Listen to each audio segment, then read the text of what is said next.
welcome back to Kruse Control. It is Friday, November 3rd, 2023. Welcome to Kruse Control, the home of entertainment news. I am your host, as always, Brian Kruse. Welcome back, everybody. Happy Friday. Happy Drunken Friday. Hope you had a great week, kicked some ass, got some shit done, took some names, and just had a fantastic time evolving as a human being. That's all I'm saying. Anyway, thank you so much for being on our Kruse show. We're here to talk about some movie stuff, some entertainment stuff, a little bit of gossip, a little bit of this, a little bit of that. And joining me back, as always, is my lovely co-host, Miss Sabrina Vittori. Sabrina, welcome back to Kruse Control. How you doing tonight? Hi, I'm great. How are you? Doing well. Yeah, doing great. It's Friday, right? We have a good time when it's Friday here, right? Yes. It's, what's up, Racer X? Everyone's favorite show. Welcome back, Racer X. Hi, Ryan. Yeah, hey, hi, Zach. I saw Zach up there. Who else? Anybody I missed? Hey, Queen, what's up? How you doing? Hey, we haven't seen you since Halloween. Hope you had a good Halloween season, had a good time trick-or-treating, or maybe having a little bit of treat, whatever you're doing out there. Hi, GR. What's up, GR? Welcome back. Thank you for being here. And Sabrina, I'm so happy to have you back here on Friday, too. It's going to be a great show, I think, right? All right. Yeah, I'm ready. Yeah, it's going to be a great show. Ready to dive in. Yeah, because also joining us back on Kruse Control, everybody, my friend and yours. I met him a long time ago on a show. He used to work on set for years. He moved over, and now he's doing real estate. He's kicking ass over there. Everybody, welcome to Kruse Control, Mr. Ronald, Todd, Woodward. Ron, welcome back to Kruse Control. How you doing, man? I'm doing well. Thank you. Happy Friday. It's my first Drunken Friday. Yeah. What are you drinking, Ron? This is a little gin and tonic. Nice. Ooh, old school. I like it. Nice. I like that a lot. That's very nice. Well, welcome to the Drunken Friday edition, Ron. It gets a little crazy sometimes here. We have a good time. Gotta be prepared for that. But also joining us back here, Ron, this is the first time you worked with him, actually, too. Back on Kruse Control, again, another dear friend, known him for years. Actor, he's also been out there just kicking ass, working in the world, just doing everything. I love Keoki. Keoki, Kekaula, welcome back to Kruse Control. How you doing, Keoki? Keoki. Doing good, sir. Thank you for having me back on. I appreciate it. Pleasure to see you guys today. Hello. Fuck it. You're fucking hilarious, Keoki, and also just a mastermind when it comes to the comic book world, too. So, love having you on here.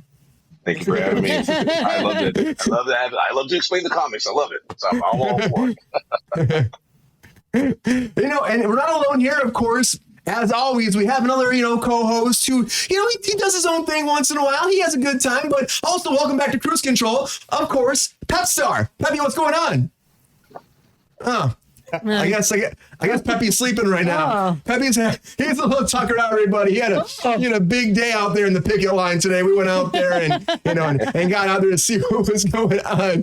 But the Pep Star is taking a little nap, so he's here. Maybe he'll pop in later and talk for a little bit. But I wish I was sleeping right now. I'm very jealous of Peppy. He's getting a good nap in. He's getting a great nap in. But he might pop in soon because Peppy loves him. Some breaking news.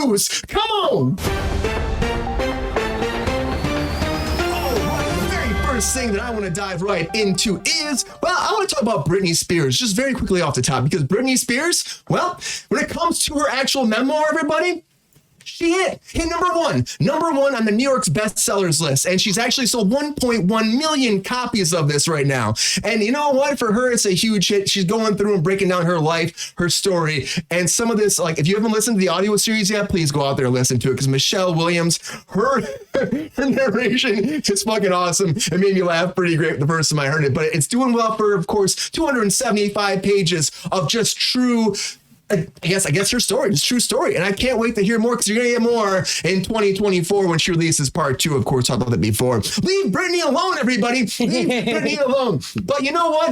As you leave her alone and she has a smash hit, we also have somebody else that apparently is up for trial right now. And that is the person who killed Tupac right now. And Keefe D actually pleaded guilty to the murder of Tupac. Now, this came out yesterday, actually. He's tried to have a trial like 3 times, but his lawyers, like the first one just dropped out. Then he had another team who came. They said, well, we can't handle it the whole time. So then they dropped out. So he has a new team that came in, and he's saying he's not guilty.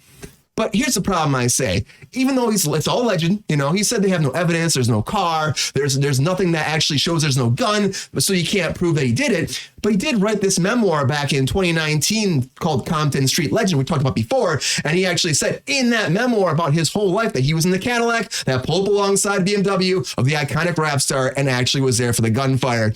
And he called the hit. So if he called the hit, how do you go back on that? I don't really know. I guess the only person that really knows out there is Jesus Christ. But we're getting the Passion of the Christ 2 and 3 coming, everybody. Oh, wow. Because Mel Gibson wants to do them some more. And he's going to do Passion of the Christ Resurrection Part 1. Oh boy. And then part 2. And it's going to take place between the crucifixion and the resurrection. Yeah, multiple parts. And I guess he's been trying to do this for a long time. I mean, the first one came out in 2004. Henry, I can't even say his last name. Caviezel? Yeah, Caviezel. Great actor, but he's popping in, coming back to be Jesus. And another Jesus out there is Superman. And Superman and Lois is going down, everybody. We talked about before that they might not do another season, but now they got one more season, season 4. We told you before they were going to have big cuts. Oh, yeah. Cut the writer's room because they had to cut the budget big time. They cut a bunch of their main cast. They're gone too. And they're getting cut limited episodes, only getting 10 episodes, not normally 13. They normally get something like that, 12, 13. So cutting that down. And this will actually How many episodes? It's only 10. They usually get like 13. But this will actually cut. This will be the end of the DC universe over on the CW. This is the very last one. And it's not shot yet because of the actors are still on strike. The writers are kind of working on it, trying to figure out what's going to happen next. But they're going to focus less on the special effects, more on the family. And again, more on the remote family. So you're going to see less of Superman fighting and more of him, doing homework with his son, I guess. But yeah, I mean, that's what we're getting. And hopefully it's good. And hopefully it's a good send off that people get that. Because there again, they had Doomsday like causing massive chaos. And it looked like the end of the world was coming. Just like The Last of Us showed us the end of the world just not too long ago when that came out. And you're wondering about when that's going to come out the next season? You got some time. Again, writer strike, actor strike. They said they're going to hopefully start shooting early 2024, but it depends if we get a deal from the actors. So if that doesn't happen, how are they going to do this? But they hope to have this come out in 2025. And it's, they made a lot of money. That's what they want to do. Second largest premiere after House of the Dragon. And since Boardwalk Empire, it's the biggest premiere. So big hit for them. HBO wants to do some more, right? I hope they get to do more. That is a really dire and disturbing future, but Futurama is not. And Futurama is coming back for 2 more seasons at Hulu. So if you're a fan of this show and you love how they started back in 1999 and then they got canceled, they went to Comedy Central, then they came back over to Hulu now and they got this limited release and we were wondering what's going to happen and they did 20 episodes. Now you do 20 more, split it in half and have both seasons. I guess season 13 and 14 will be 10 episodes over there at Hulu. So if you're a fan of Futurama, that's been a long time. You're probably super stoked about this because I am. It's kind of cool, futuristic stuff. Futurama is fun comedy, it really is. But the complete opposite, what I say would be Euphoria, and Euphoria is still coming back, but it's delayed. I feel like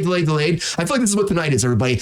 Everything because of the strikes is delayed. Never really got into The Last of Us. Oh, Racer X, I had a good time with it. It is a little slow at times, but a lot of people love it. It's done really well, and they actually have one of the video game writers involved with the next season. So hopefully that helps that project be even better if you're a fan of the games. But Euphoria is pushed as well. Zendaya's project is moving forward, of course, season 3, but not till 2025. Again, can't act.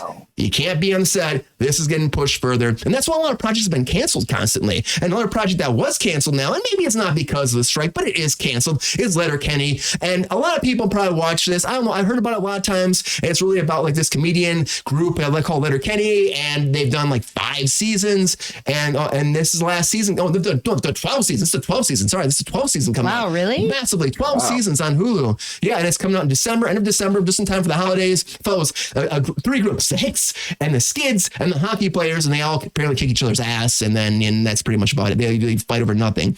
Death by the... They fight over nothing. I mean, that's what it seems like to me. I don't know, but this is, I've heard about this. My brother loves this show. I'm kind of shocked it's going away after 12 seasons. I can't believe it's 12 seasons, but something else I can't believe they did was kill Jennifer Coolidge on White Lotus. But they did, and I'm not spoiling it because if you haven't seen it yet, I'm sorry, I'm spoiling it. But there's another season coming, and they're going to go to Thailand next. And so that's what the idea is. But again, this is pushed as well to 2025 because they can't shoot right now. So that's all I'm getting from everybody being like, blame the SAG-AFTRA because we don't have a deal yet. And the idea was they would have a deal today and it might come out during the show. We're going to keep watching because SAG sent a deal over there and they said, we're waiting. Fran put a thing on there this morning saying like, come on, CEOs, get back to the table and let's make a deal right now. And it hasn't happened yet. Nothing's happened. It's like right now on the West Coast, it's 6:47. I don't know where it's going to happen yet. Of course, we're still waiting. About this time, they usually come out and say something. But again, no deal. Still waiting. Letterkenny is a pretty good show. Thanks, Queen. Yeah, I haven't had a chance to see it.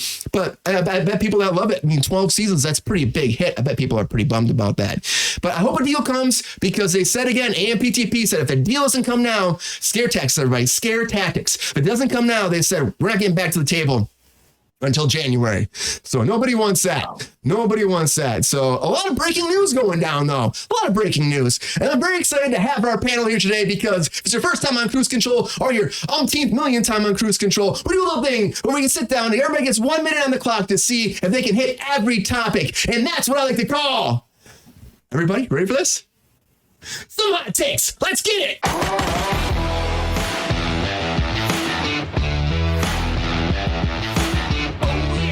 It's time for some hot takes. Now I put it on minute on the clock for everybody. Break it down. And it's Friday, so if you don't get all the topics in one go in that 1 minute, you might have to drink. I don't know. It's Friday. That kind of has to happen, I think. So I'm gonna go around the table, and this is one of my favorite things this time of the show because I get to pick who gets to go first. That's what I love being the host sometimes. And who gets to go first today? That's my big question. I'm gonna go sit first. Let's see. Let's see. If everyone wants to say something in the chat, they can as well. But I'm going to start with Keoki. Keoki, are you ready for your hot takes? Let's do this. Let's do it. I'm going off hot memory. Takes. Hot takes in 3, 2, 1. Get it, Keoki. Hot takes. Love Britney Spears. Love it. She's always the best, and including her book. Awesome. Futurama, so crazy that it's come back again. This show is unstoppable. Almost as unstoppable as The Simpsons, but still funny. Hasn't switched on being unfunny. Letterkenny, never even knew the show existed, but I want to take a look at it and see if it's funny because it's been on that long. I didn't even know Hulu's been around that long. I want to say that Superman and Lois, liked season 1. Want to see season 2. Crazy that it's going to go off, but obviously CW is going out with WB, no longer affiliated with Warner. Yeah, and then it's just the next up is. Boom! Dang, I'm running out. But yeah, it's such a great show. I really want to see the rest of it. Yeah, so it's a lot of topics on there, but that and then Last of Us, awesome. So love Pedro Pascal. He's so great. I want to see more of him, but sadly got pushed back too because of SAG-AFTRA. And I'm hoping that they get to work before they say they get an agreement with them by the 11th.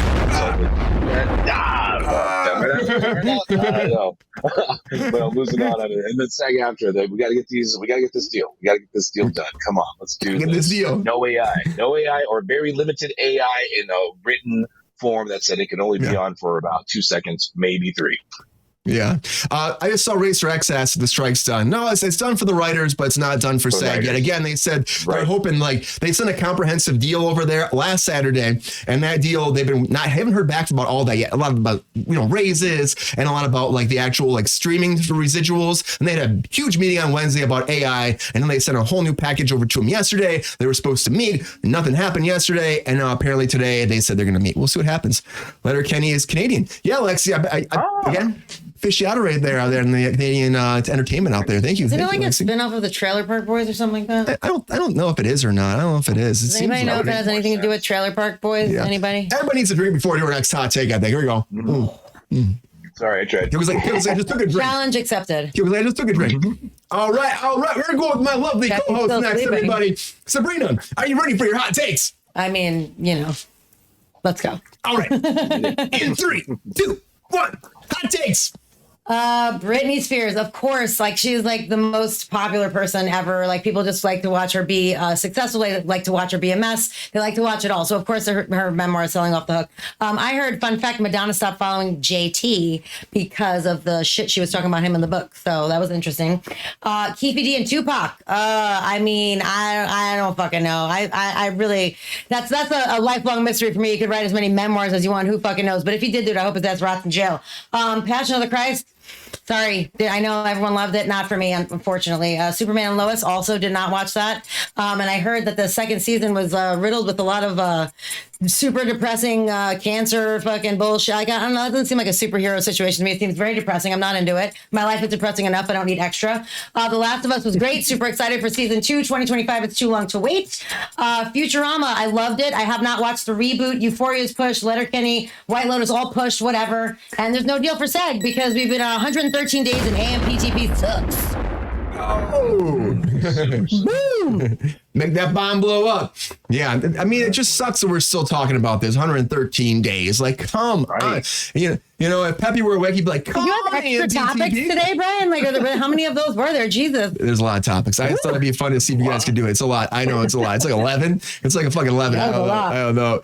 I know, Ron, it's a lot for some hot takes on a Friday. So I don't know if you're ready for this or not.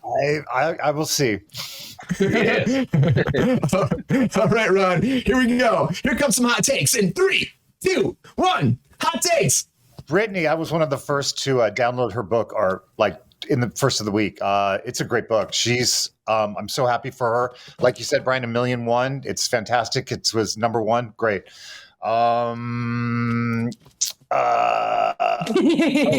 Tupac. Tupac. I didn't follow it. I just didn't even know there was news about that anymore. Anymore? Superman and Lois. Didn't watch that. I don't know. Futurama. I'm glad it's renewed. That's great. That's fantastic. Last of Us. I've never seen it. Euphoria. Fantastic. I'm excited, but not when 2025 hits. Again, White Lotus to 2025. It seems like so far away. Right. And SAG-AFTRA. This is just going on too long, and it's it's a shame. It's unfortunate. I'm glad I don't have to be a part of it anymore. Beatles, no Beatles. Yeah. I pushed the Beatles later. We'll talk about the Beatles later today too. But yeah, there's a lot of breaking news. Just so everyone knows, I won. Saying anyone who's curious, I won the game. Congratulations. Ron got them all. Didn't Ron get them all? No, What did he miss? One got them all. no, didn't. Oh. Passion of the Christ. Oh, Yeah, that's No, Letterkenny Yep. and Christ. Yep. Letterkenny and Pat. Letterkenny Christ. Okay, great. He's a Letterkenny. Christ. Body of Christ. Right to them. Well, I was in Dartmouth when they were shot there, but then they moved the production to Truro. Oh, when they were shooting Letterkenny. Yeah, I mean, like, see, that's cool. I mean, honestly, No, Trailer Park Boys, I think. Trailer Park Boys. Well, it's a big show. Even Trailer Park Boys, a big show. I hope a lot they of people do. really loved it. It's a solid case against Tupac. So, I really hope they do. I mean, it seems like it, but again, like, It's just confusing. People think Tupac is like living somewhere, hiding and releasing records all the time. So like, I think people are just like, wait, what? What's going on? It's confusing. I just don't know. Like, Right. I'm like, oh shit, another Tupac song dropped. What? he's on the moon. He's on the moon right now. That's why. People He's do on the moon. actually say He's on that. the moon. Literally, that he's on the moon. That's not even. Brian's not even joking. People actually say that. I'm not joking. I'm really not joking. That's crazy. But the whole thing with this is like they said that, he wrote this memoir and he admitted it in the memoir. He said that he was there, that he called the shot, and now he's saying not guilty. So I don't know how he wrote a memoir in 2019 and then you're going back on it. So, I mean, that's probably why he's also dropping his defense, keeps dropping him too, maybe. I don't know. But I mean, I also could say, I won a Pulitzer Prize and I did not. That doesn't mean it's true. You know what I mean? Like people can say whatever they want to say. Yeah. I'm not saying he didn't do it. I'm just saying, like, just because someone says something doesn't mean it's true. We all know that. OJ did write that. If I killed them, this is how I did it. Right, and then liable. If it's print, it's liable, so that's why they're getting them for it, I guess. So they're like, okay. Racer X, not smart. I'm going to go on a limb and say there's probably some things in Britney's memoir that aren't true. And everyone's memoir, you know what I'm saying? Like it is what it is. Again, I'm not saying. I hope that he gets convicted and goes to jail if he did do it. Like, but, allegedly, people love to get five seconds of fame. It's like, oh, as you say you do this, now all of a sudden you're going to jail, idiot. But people do that stuff. Yeah, happens all the time. And some other people have some big legal trouble ahead of them because of Scarlett Johansson, and that makes me think we gotta get into it.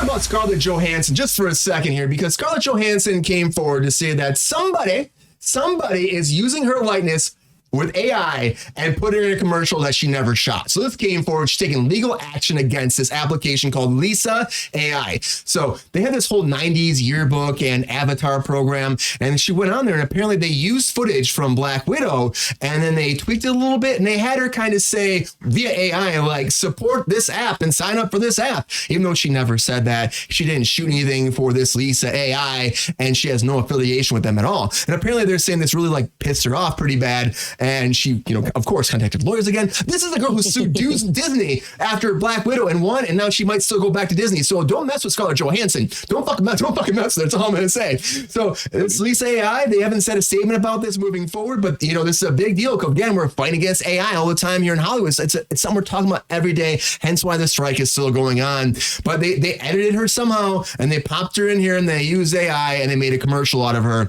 And for me, if it were me, I'd probably be pissed too for someone like her, especially like it's her likeness. They're using Black Widow. I'm surprised Disney is not pissed on top of this as well. But this just came out, and she said, I'm going to sue these people, and she got her legal representation moving forward.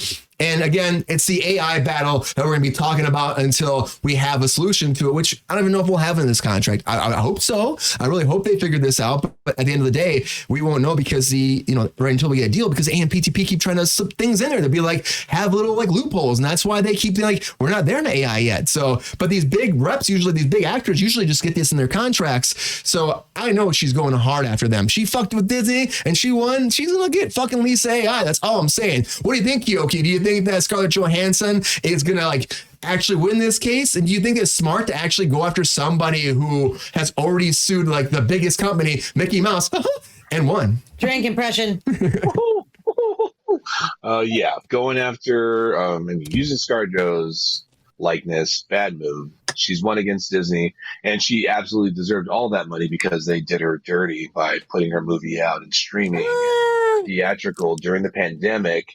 Instead of having, they did do the $30 buy-in, but they're like, hey, if they were going to do it right, they would have put it at a discounted rate to do an individual buy, to make it like a ticket, so that way they can at least get something going on. But to put it at that height and to have Disney Plus to get it, but she definitely got that money. And they also delayed her movie. The movie should have came out 6 years before it was actually released, so it would actually make more sense and be more filling and fulfilling for the us comic book geeks and everybody else for it. But yeah, using her likeness, bad move. You're going to lose. You're going to get hit with this. This is exactly why AI should not be used in shows or TV like this in a way for people that are dead that gave their permission for it. Sure, I understand. But if they didn't, nah. Yeah, but this is a big battle, though, Keoki, as we've been talking about on the show in general. It's just that the fact that AI is being used constantly and people, it's not protected, right? And you're right. When it happened when this whole Black Widow thing out, and I know when Queen said she liked it too, when it came out, like it was uncharted territory because of COVID. We weren't really sure how they're going to make money on the back end because again, it's like direct release of that and also to theaters. And it again was like until just the other day, it was the top grossing release to theaters and Disney Plus, or I should say a streaming service for any movie until Five Nights at Freddy just tied it. Movie. It just tied it, which is insane that it tied Black Widow. And at that point, she had no idea. You as an actor, you get all these back end points. And if you don't know this out there, it's a big thing where sometimes you take deals, you do like a lesser buy in the beginning, and then you get points in the back end to take a gross portion of that money at the end. Everyone drink, Ryan says. Okay. So for her and for any actor, it kind of makes you mad because you expect that now and you're hoping to get those profits in the back end. It's the residual thing. We've been fighting about residuals here right now in this contract. So I get why she was upset. It's tough to actually sue like somebody like Disney though too, that's been like paying her for a long time. So but you have to figure it out. And they did figure something out. She got was it a $20 million paycheck or something? It was something, or $10 million. Was it something crazy? It was something like that to pay, to, and make it all balance out. But it's tough. This AI thing is tough. Ron, I see. It seems like you're afraid to say something, I can tell. So Scarlett Johansson, it's like going after Disney like this, of course. But like if someone takes your likeness like this, don't you have a right to go after them? Like, what do you think? This is a battle that we're never going to win here in Hollywood? Are these independent companies just going to keep trying to use people's likeness as long as they can? Look at the Tom Cruise guy on YouTube. Look at the guy who does like Keanu Reeves. People do this already, people's likeness. Like, how do you actually draw a line and then win in court? Is this a thing that's going to keep happening? I do think it's going to keep happening unless people like Scarlett set a precedence on it and it gets in the contract. But I think absolutely she should go after these people because she went after Disney. It's like, why not? She started up there. Let's, Exactly. Yeah. Who is Lisa AI? You know what I'm saying? It's just like they use celebrity voices. Apparently she's not the only celebrity voice and likeness too. They've tried to like use in their whole stuff and all their ads. And so, I mean, to me, it's like, if you're in a mess, like, don't mess with her, right? Do you think that at the end of the day, you think that she'll go all the way out to court? You think this, or you think this will settle early? I think it'll settle. Yeah. Yeah. it kind of feels like that, doesn't it? Like I can't imagine this small company trying to fight her over this. But do you think it's ballsy to do this in general, though? Would you? I mean, as a company head, do you think that this is like something they expected to happen, or do you think they thought they'd get away with this? I would have a feeling they thought they'd get away with it, because why would you do it if you expected it to happen? You're right.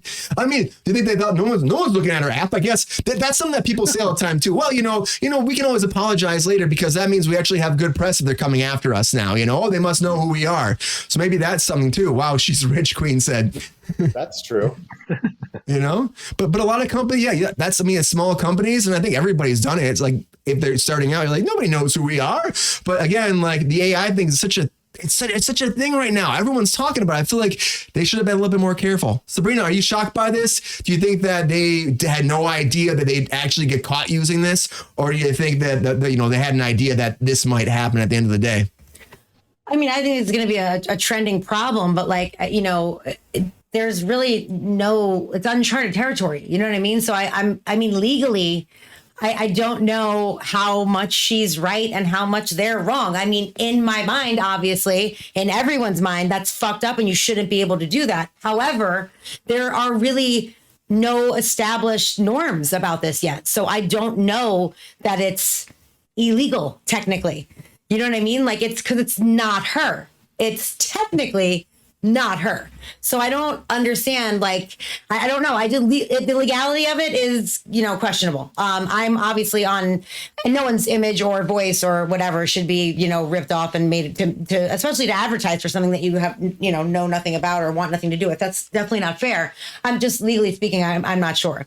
As far as her suing Disney, though, I mean, her parents are both rich as fuck. She was a privileged child. She is married to Colin Jost, who is one of the richest people in New York, also comes from a shit ton of fucking money, and she has made 1 million blockbuster movies. Really, you're upset you didn't get some back-end points on a fucking COVID release of your shitty movie, Black Widow? Cry me a fucking river. It's ridiculous. Like, Florence Pugh was the best part of that movie. And why didn't everyone else band behind her? Like, we all want our back-end points too. It's like, rein it in. You have more money than God. If you were going to make that settlement, you should have made a point and donated it to charity or something like that.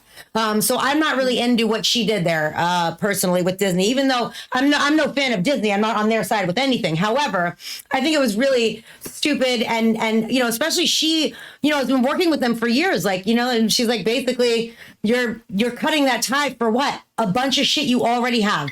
She has so much money. She has more money than she knows what to do with. So I don't know what that's about. This, on the other hand, is a precedent, in my opinion. You know what I mean? Up for a second. So it's she's setting a precedent, and she's going to help, other people in this situation because she has the money and the power to bring attention to it at least. And, maybe they can change some norms. I don't know. But, the first lawsuit, I think, was really childish and stupid. Yeah. I mean, I get that, Sabrina, what you're saying. Again, like, how much money can you have?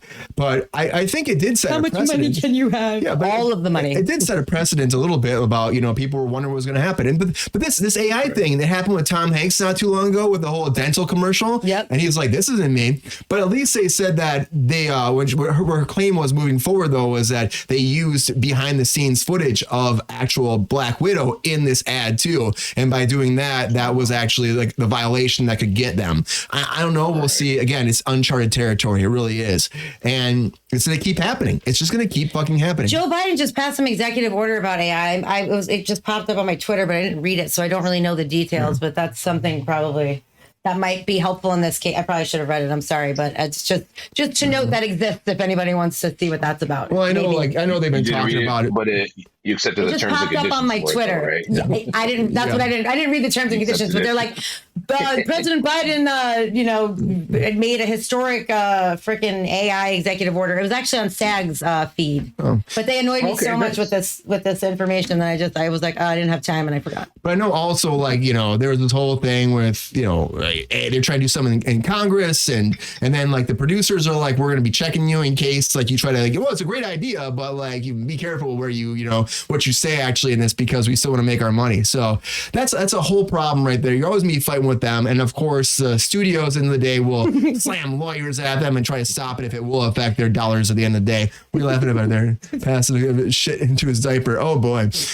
sorry, that was funny. It was funny. Oh boy. It's a joke, everybody calm down. I gotta say though, like honestly with this, like these people might have to like be careful because these AI people, they might try to like get jail time against these people and they might end up having to get a prison break because Prison Break is coming, everybody. It's coming back. If you were a fan of Prison Break and you love the series, it had 5 seasons and a spin-off movie. It's insane. The first season did so well. And I watched a little bit of the first season. I have friends that love this show, but actually during that, like the first season was apparently so great, but it's like, it's all about breaking out. And then after that, it's like, well, the show has changed. It's not the same show. And I know a lot of people fell off, but they kept going back and they made 5 seasons. And then there was that whole merger that happened. You know, when Disney bought Fox and got the X-Men and they got all their properties and all that. Well, this actually fell in that territory as well, because they were thinking about doing a 6th season at one point, and then it fell into this. It got pushed to the wayside, and now they have new creators coming in to actually reboot the whole thing. And they said it's still in the same universe, but none of the actors are coming back. None of the original cast are coming back. It's a whole new story. Yeah, they said it's a new series set in the world of all these beloved characters, but it's a new dynamic and it's a new story. So you're gonna get something totally different. It's by the creator who did actually the Mayans, the spinoff of Sons of Anarchy, and also he did Outlaws on Amazon. If you watch that, with Christopher Walken. You know, Christopher Walken's so fucking good on that show. If you haven't seen it's a really fun show. They did 2 seasons on Amazon. It's great. It's great. But this is debuted in 2005, and again, I said like they did really well. And so like, will it be good? Will it work? That's the question I threw out. Prison Break again. Yeah, you're right, Queen. Prison Break again. And I put the question out there. I did 5 seasons. You got a spin-off movie to finalize the whole thing. And of course, it was an IP that worked really well at Fox. So maybe Disney's looking for that right now because again, they're trying to figure out where we're going to start making projects again. I don't know, but do we want to do this again? I mean, it's a story about breaking out of prison. You had fucking 5 seasons in a movie. Like, have you not figured out how they broke out of prison yet? That's what I wonder. Do different people break out every season? Like, that's a good question. If everybody knows that, let me know. Ron, have you watched this show at all? And does it surprise you that even after all this time, Disney is like, well, let's reboot this show because, you know, it might be fun. Who's the lead actor in that? Prison Break? What's this? They were both in Legends of Tomorrow. Is it Lincoln Burrows? No, the dude. It's Whittington. Yes. He was Frost in Legends of Tomorrow. Yeah, he's the one that came out and said that he was talking about too. He wouldn't come back to this. Right, exactly. Yes. Which makes he's the sense. one reason I would watch it. Yeah, right. Well, yeah, he was the reason why they were able to sell it. They're like, because he's good looking dude, and he was like, hey, what's going on? He's in the Mariah Carey music video. Yeah. I have no idea who you guys are talking about. But he came. There's a whole thing that came forward though, because apparently, at one point, like he came out and he said he was gay, and he's like, I don't want to play straight characters anymore. There's a whole article that came out about that, and he's like, I don't want to do it. And so that was another reason maybe that fell into this why. But they said they want to reboot it anyways. But good for him. Like fuck yeah. Like I'm happy that he's like trying to find his path in Hollywood. He's not being stuck into like whatever they try to force him to be, because that happens all the time to actors. Like stick them in a category. This is what you play. This is what you are. It's like people can do whatever the hell they want. It's like let an actor act. So. Let him be Let the actor act. Fucking let an actor act. Prison Break will be on Disney Plus. Probably be on Disney Plus. Yeah. But Ron, do you see this being successful though after all this time? Like even if you don't have the main cast, again, you're somebody that's like, I just would watch it for him and he won't come back. There's a lot of people that probably feel the same way about this project. Do you think the fans of the series will actually want to come back to something without the faces that made it successful? I think the diehards probably will, just for the sort of novelty of it, of starting the whole thing all over again. And if they liked the formula of the first one and maybe getting into the new one with a new cast and possibly liking it. If they don't, it'll fade off pretty quick, I think. You got a thought at all for a plot, Ron? Besides, it's Prison Break, so pretty self-explanatory. What would be a good reason to? I don't know. It's the same shit, isn't it? It is. Wentworth Miller. That's who do you want to see it in, Ron? Who do you want to see it in, Ron? Ron, who do you want to see? Who would you want to see in this? He wants to see him. He made it very clear. You want him back? That's it, huh? Yeah, only watch it. I got one for you here, Ron. Here's one more of them. Yeah, yes, he can break out of prison every week. That's fine. That's right. They just keep capturing him, putting him back in, and then he gets out again. Right? Pretty much. The Houdini of prisons. Or it's like a time loop where he just ends up back there again, and he goes out and he's back there again, like, oh, no, I'm back here again. Oh, what happened? Like Spring Breakers. I hear rather see more Legends of Tomorrow. Yeah, he was Palm good in there. Springs. He was good in there. Keoki, I know you watched him in there. He did a great job in that show. Did you watch Prison Break? And can you see this being something that they would need to go back to as an IP, or do you think again this is just something that there's grasping for straws for content that worked before, and then maybe it'll work today? Oh, I absolutely did not watch that show. I hated it simply because of Wentworth Miller. And that wasn't because I didn't know who he was. I was just like, I hated this guy's vibe because he was just like a smirk face. But actually getting to know him and him coming out and actually expressing himself, I actually like him more and would watch it if he was involved in it, because I was like, oh, this guy's just, doing a one kind of look face, he was doing his little blue steel the entire time with no real acting range. But now I'm like, dude, I would watch it for him because, like you said, Legends of Tomorrow, he actually became a character that he was able to just work with. He wasn't just tied to one road. He was actually able to open up and do different things. So I didn't watch Prison Break. I would probably give it a shot, only because if Disney ties it in, they'll usually run in a little bit of a decent storyline. They've been getting better at writing their little stories, and especially for shows. Don't know about reboots, but I know for National Treasure, I actually watched that and I was like, oh, okay, so I would give it a shot for Prison Break, but it's probably. Did you like the National Treasure show? I actually did. I mean, Captain Zeta-Jones is in it, so I'm like, I'm gonna give it a shot. And I was like, I got on board. I'm like, okay. It was like a little phoned in. Harvey Keitel popped in there for a second. He did. He popped in, and I was like, Harvey, oh my God, what the heck? But I like Harvey. People from there. Harvey. Where's Harvey? Can we trust him? But yeah, no, it's definitely, something that we can take a look at, but I wouldn't see it going past season 1. Yeah, you're right. That's what happens sometimes. They try to reboot these things and they do one season and it just fails fucking miserably. I don't want it to fail. I love people having jobs and opportunities and fans of the show. Hopefully they get something great that brings them back, But sometimes it's just like it's the same shit over and over again. It's Prison Break. We break out of prison. We doing it again. It's like the same old fucking wheel. So for me, I just don't see this working, Keoki. I just don't see it working either. And I didn't watch. I tried to watch it. One of those shows. I'm like, oh, this is fucking canceled. They don't want to go that long. I'm like, how's this possible? Exactly. That's always the way, dude. Yeah, exactly. It is. And you're just like, how did he get to season 7? Like, dear God, who's watching this? Somebody's watching it. If you're watching the chat, please let us know if it got better. Sabrina, what do you think about this? Are you excited about a Prison Break? You want it? You need it in your life tomorrow? Or do you think, again, this IP-ness needs to stay in the fucking past? Okay, really quickly, before I answer your extremely normal question. What was the show with Shannon Doherty and Rose McGowan? How the fuck did that go for 800 seats? Exactly. And then it was in syndication. Like before all the streaming shit, like, if you have like 2 a.m, I just get home from work or something, and it would literally be, I'm like, what? Who? What? Where? Like, I don't understand. It's like always the shittiest shows that like get to go on forever. I don't understand. And then you have a great show, and after 2 seasons, they're like, they pull the plug and leave you hanging. Right. Even Arrested Development, one of my favorite shows of all time. Jason Bateman won. Yes, Charmed. Yes, guys, thank you.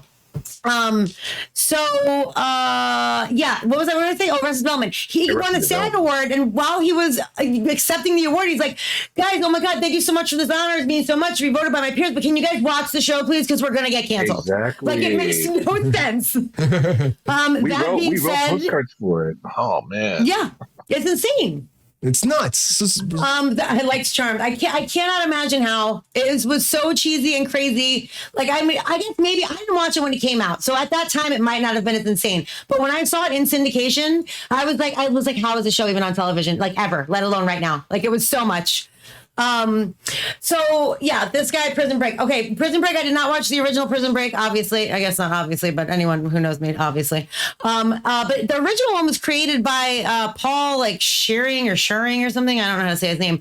And so it's being rebooted by this Eglin. Yeah, what's his last name? James. Great fucking credits too.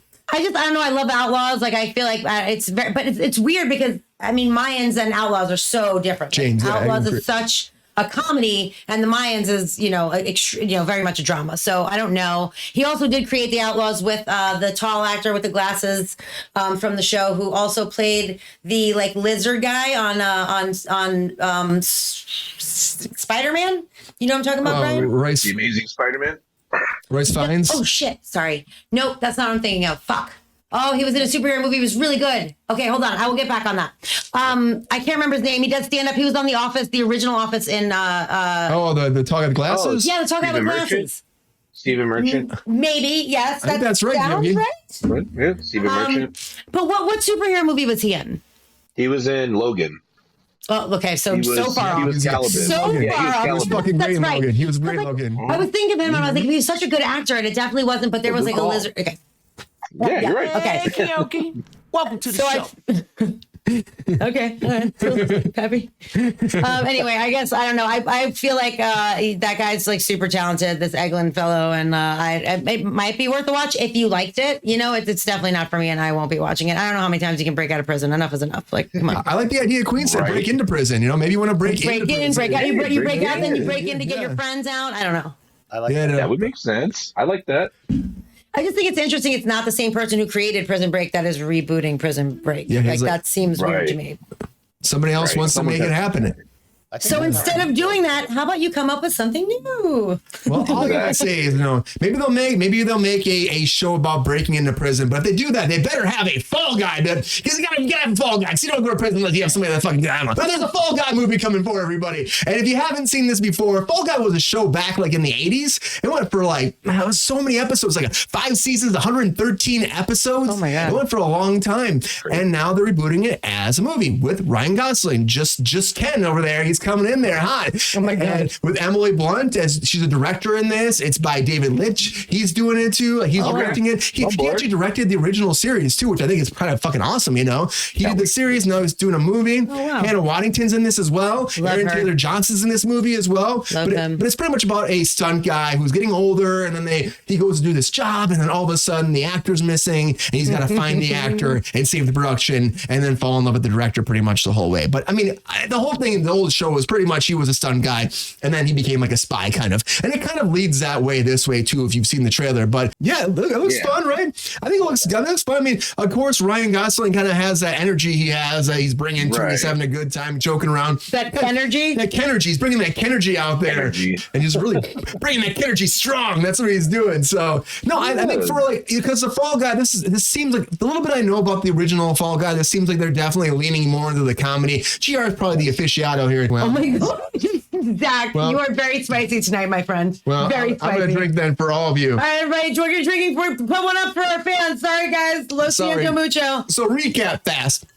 Ryan Gosling looks hot for the first time ever. Looks like he in loves this Emily trailer. Blunt. He wants a little bit of that.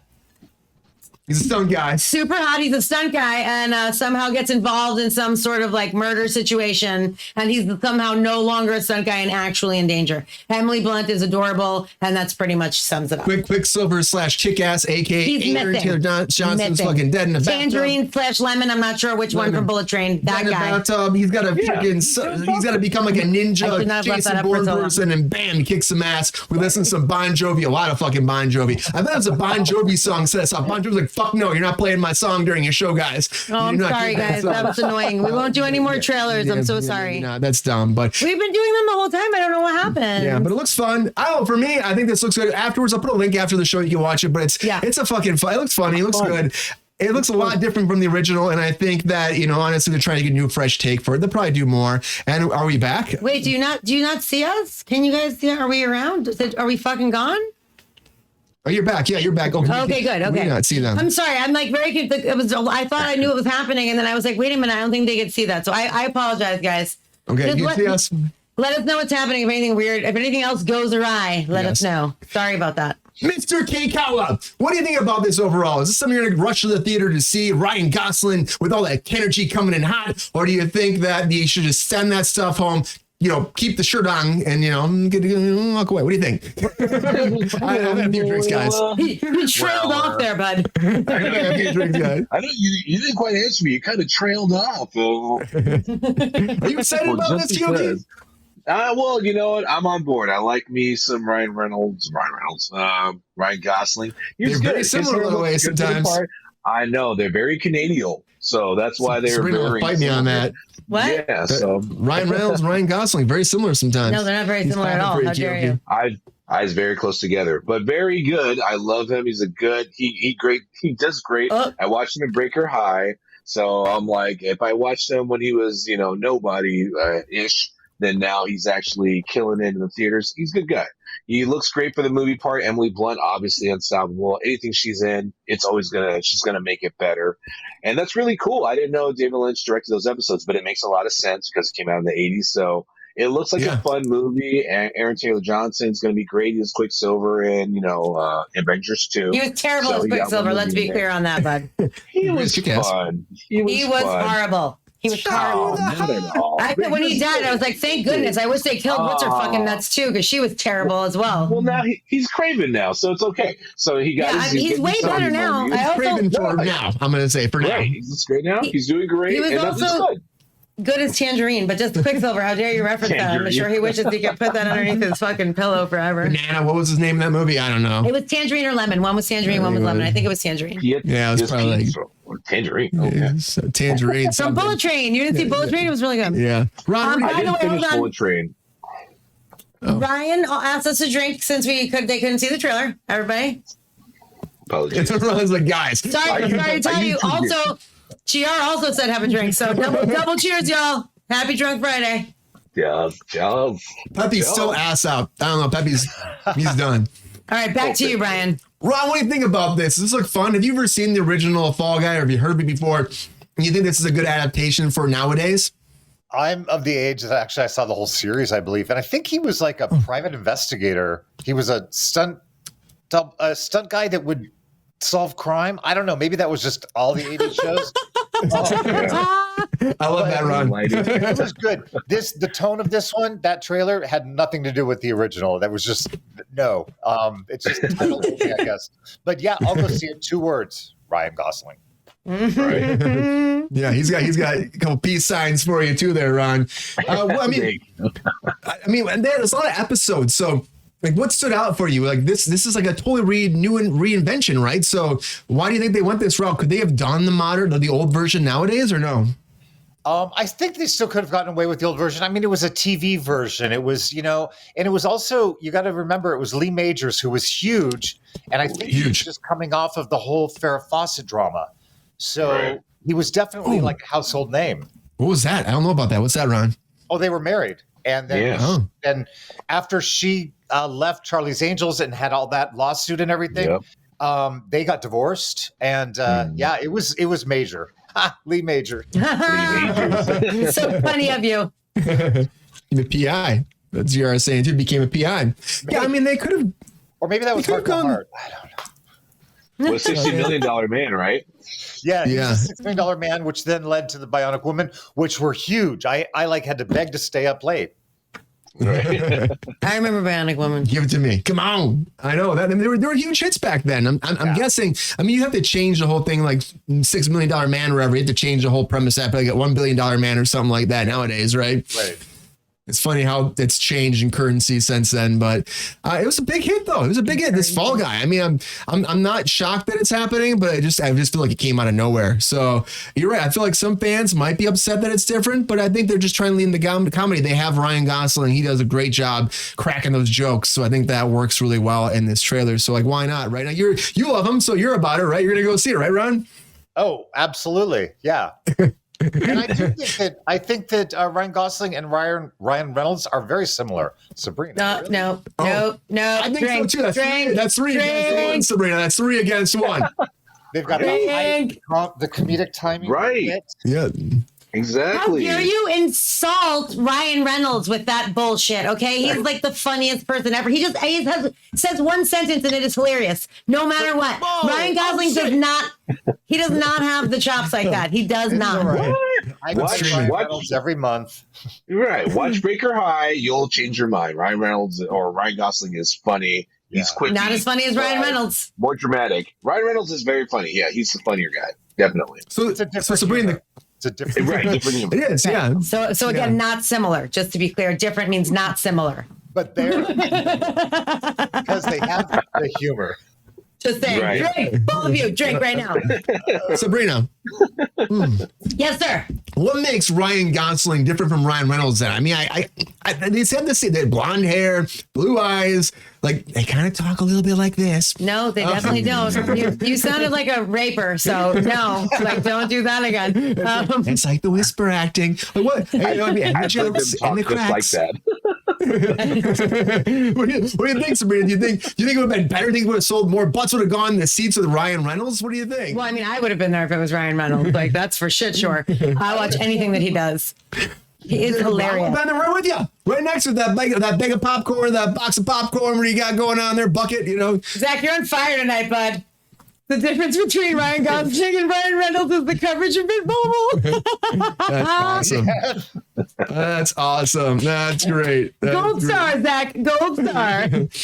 So Sabrina, you want to see this? This is not I mean, the right honestly, Ryan for you or what? The first time I watched it, I was like, this looks super dumb. But like this time that you guys all couldn't see it, I'm really sorry. I enjoyed it a little bit more.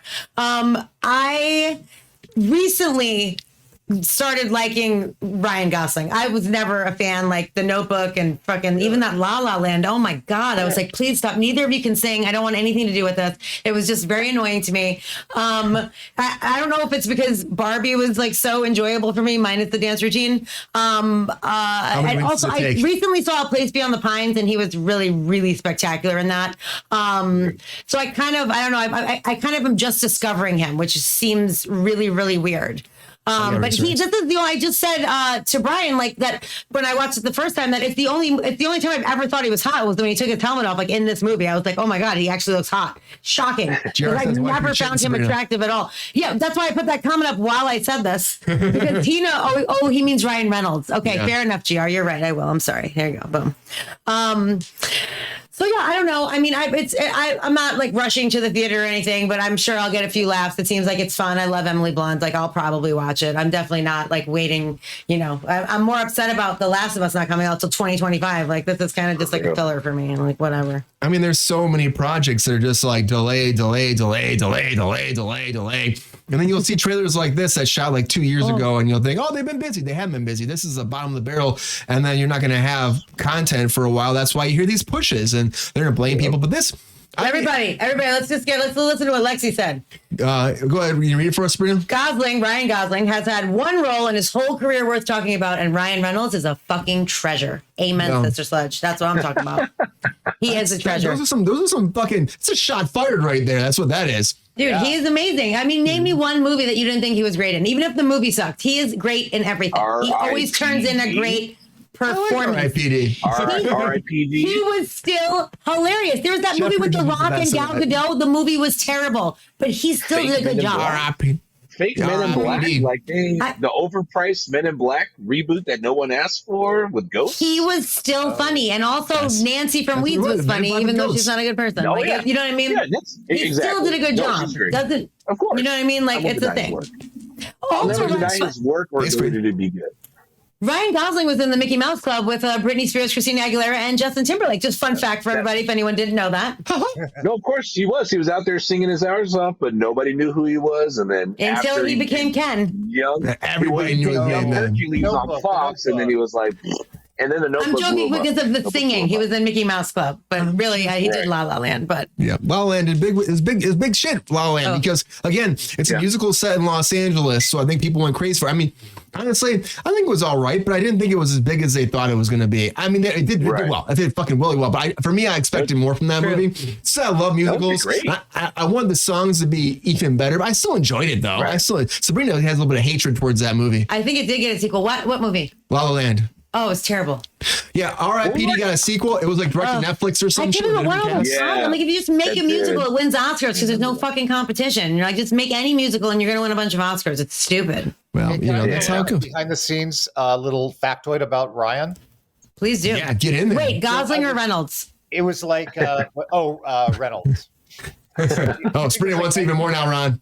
1998. Oh, you took my heart away. There was a show called Two Guys, a Girl, and a Pizza Place, and then it turned into Two Guys and a Girl. So Ryan was in that, and our dolly grip was starting to train Ryan to get big and muscular. Right, I remember that. That's when he started that. Yeah, and he started wearing his shirt off. He's a super nice guy. Knew the Kruse names. Yeah, and he was cool to everybody, huh? Yeah. Oh, that's awesome. He is a national treasure. But he used to be on 15, man. Did anybody watch 15 on Nickelodeon? I'm like, I watched that, and I'm like, Ryan Reynolds was a little kid. Yes, he was the little brother, and I'm like, oh my god, I was wondering why I know this guy's weird face. I'm like, he was that little kid on 15. He was a little brother, and I'm like, dear God, it's crazy. That's why you like Ryan Reynolds so much, because you probably watch. I love Ryan Reynolds, but I'm gonna tell you what, I'm not going back to Nickelodeon days. Okay, that's a little stalkery. I'm too old for that. Hey, it's Canadian, so you might as well check it out. But Ron, like here's the question from Sabrina. I'm gonna ask for Sabrina. Would you ever give him a hug at all, or be close to him, because she wants to know if she's close to Ryan Reynolds right now? Yeah. Oh yeah, we were hugging all day long every day. There you go, Sabrina. Very close. Very First close. of all, I did not ask that question, but good for you, Ron. I don't know how you could have kept yourself at bay in that situation, honestly. You can only get closer, as Zach said, if you had Mint Mobile. But yeah, right. That was hilarious. That was hilarious. Or that aviation. Comment of the night so far. Yeah, but he's had a great career, and I'm surprised. Like, I feel like I'd be down for that. Barbie's a big thing for Ryan Gosling. I feel like he's never been in like a huge franchise. Well, comedy. He's much more of a serious actor for the most part. Too. Ryan Reynolds been in a huge franchise, but and they're very similar in their category. The they're wisecracking, good looking blonde guys. Okay, I'm sorry.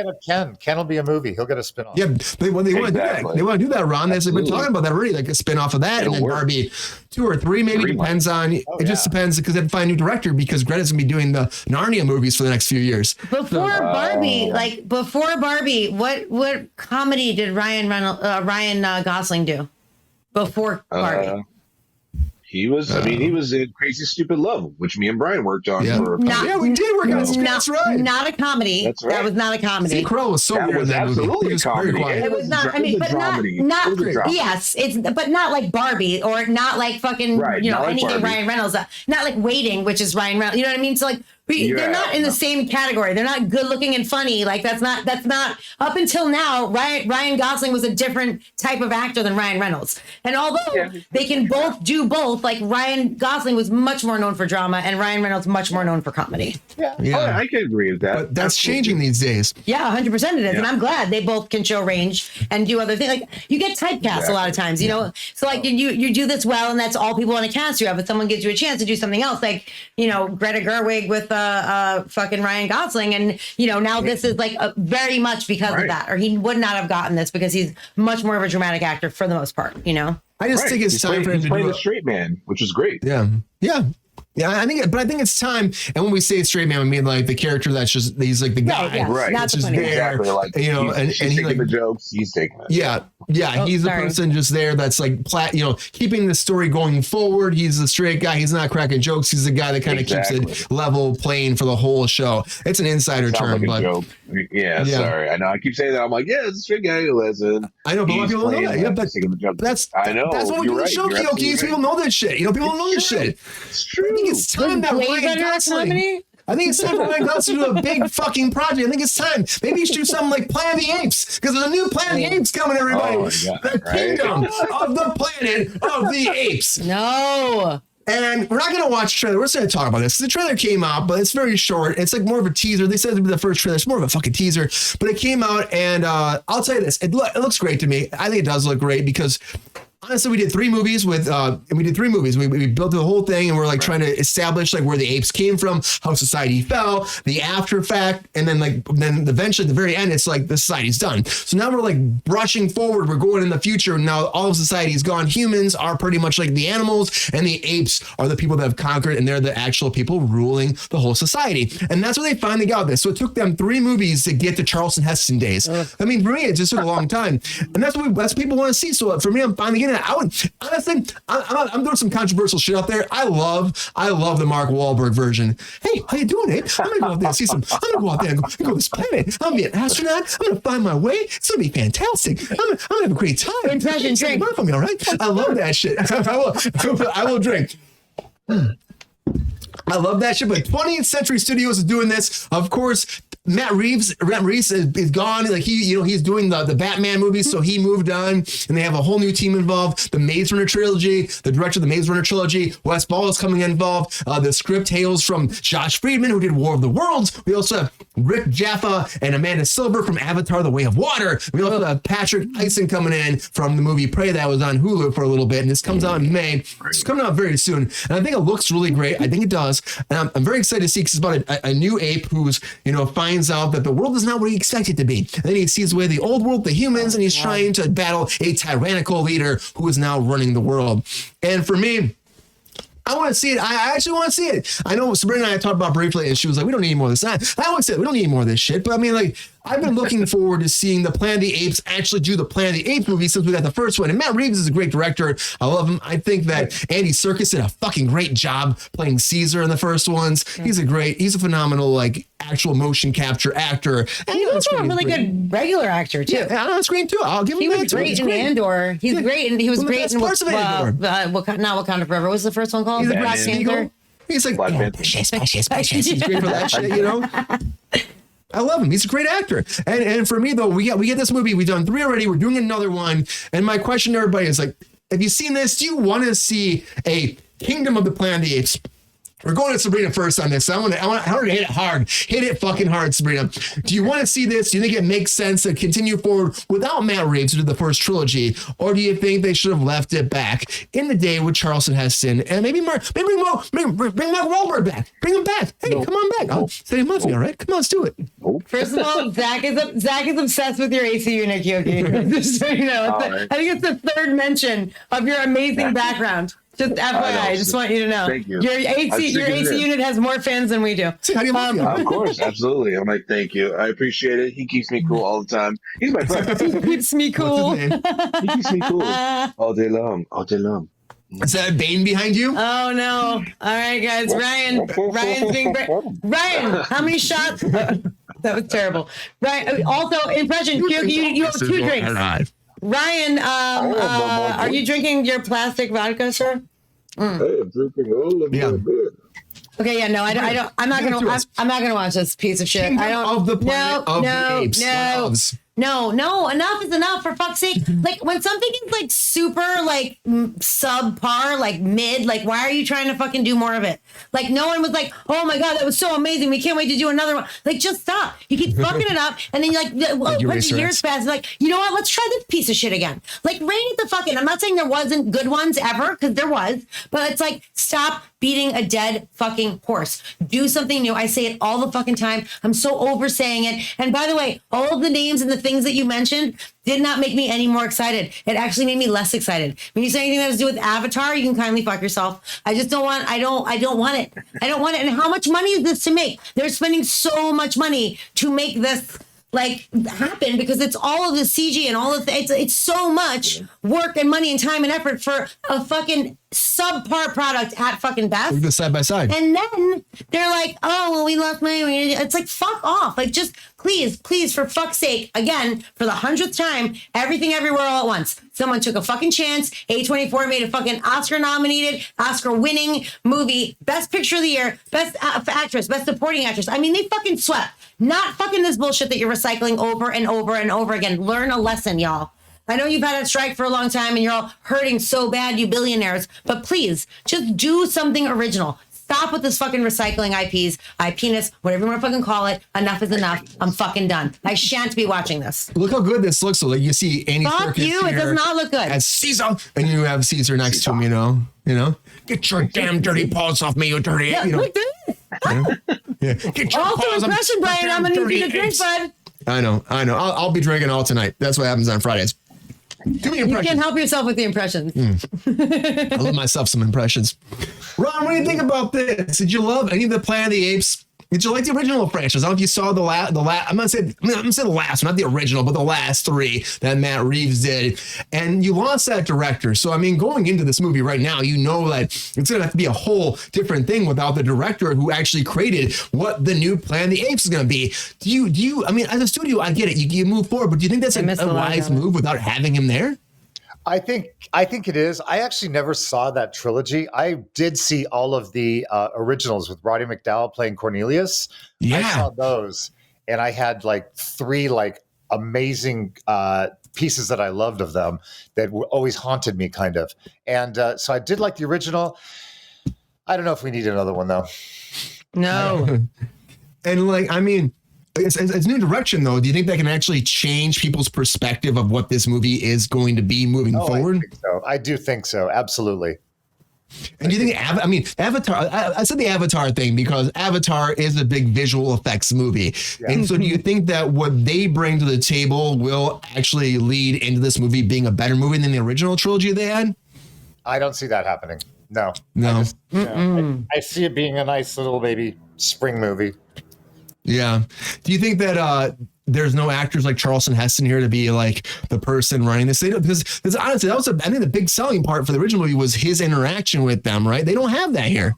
Oh, absolutely. That interaction was amazing. It was him and Roddy McDowall and whoever played the lady that had the little ape, and then she had to throw her off the ship because they were coming to attack her, and they showed the little baby ape floating, and that was sad. Yeah. That was sad. One of these new 3 was sad as fuck. I was like crying that what they were doing to the fucking apes. I'm like, this is terrible. Well, the first one with James Franco was in the first one. The first one was really good, but then after that, I was like, really, what are we doing? But, James Franco. What are we doing? No, I mean, James Franco, that's it. They had James Franco, then they had Gary Oldman, in 1, 2, which fucking Gary Oldman, friend of the show, is fucking great guy. And he did an awesome job. He always sells his act. Yep, that's the one I liked too, Queen. I don't know which one that was, but that's the one I liked. And then Caesar led the rebellion. I think that was the second one. One of the 3 were good. The other 2 were very, and I say good, like, it was entertaining. I'm not, trying to be like, oh, this was a great movie. It was good. It was fine. But Ron, they're missing that human element. I think that's the problem. Like, I think they're trying to, like, you see the trailer, they're trying to play into like we're back to that world, like the original ones, Yeah. But you don't really show, even in this trailer, you don't show like that factor. Like they're saying that this ape is going to learn and like what the world is like now, and like it seems like in the trailer like he's going to see stuff that humans actually had before, and now it'll change his perspective. But before, the whole thing was you had that human that was still like able to humanize almost the ape and take it back the same direction as the first movie was doing, the human and the ape connection. I think we're missing that. Why wouldn't they cast somebody like that? Do you think that's a problem with this new movie? I think there's a lot of problems with this new movie. I don't know if I can really pinpoint one, but I have a funny little anecdote about Gary Oldman. Can I tell you? I love an anecdote. Of course. I love Gary. Give me. So I'm sitting with him, and he asked me what I do, and I told him that I worked in television, and he says to me in his serious tone, and he said, "I want to do a comedy." And I started laughing. I'm just like, are you kidding me? And we just sort of left it at that. He just kind of looked at me, and 6 months later, friends. Yeah. Yep. Well, I mean, if Gary Oldman calls you up and says, I want to do a comedy, be on your show, you're going to say yes, right? You think you're going to say yes. Yes. Yeah. Dude, he's such a good guy. Like, I worked for him on Mank, that Netflix movie with Fincher. Like, I stood in for him on that, and I'd like run the scenes with him multiple times. Fincher was he was Fincher. I love Fincher, but he's Fincher, And Gary, the whole time, this is the sweetest human being. He'd be like, hello. He'd be like, almost whisper talks to you. You know what I mean? Such a sweetheart. Hello, Brian. It's so nice to rub on your shoulders. Such a fucking nice person. What's the weirdest part, though, about that, Brian? I mean, what? The weirdest part about the fact that they were working together, those two. Oh, the fact that they were actually both married to the same woman at different times in their lives. What? Yeah. Isn't that crazy? Yes. Yes. And then they ganged up together to take away her kids. All three. That's. Oh, really? Yeah. She hasn't seen her boys in like 7 years. She hasn't seen her daughter in like 13. That's fucking nuts, right? Oh, I wish I didn't mention that unfun fact. Yeah, that's an unfun fact. All right, everybody drink for sadness. Drink for the children. For the children. For the children. I didn't say it earlier, but I'm drinking these Angry Orchard hardcore drinks. 2% alcohol. Drink more, buddy. They're 8%, Sabrina. They're 8%. I'm kidding. They're 8%. That's 2 beers. That's 2 beers in one. That's two for one. You know? That's why Brian's like, I've had 3, so I'm doing pretty good right now. You know, that's all I'm saying. You know, and it's cracked. I need my 4th one over here. So Angry Orchard, fuck yeah. These are the good Angry Orchard. If you have a tasty beverage, you're having an Angry Orchard and a nice cider beer, go with the hardcore one. Peppy is sleeping, but I got Mimi. I got a baby girl. I got a baby girl. Pop it in. Just pop it in.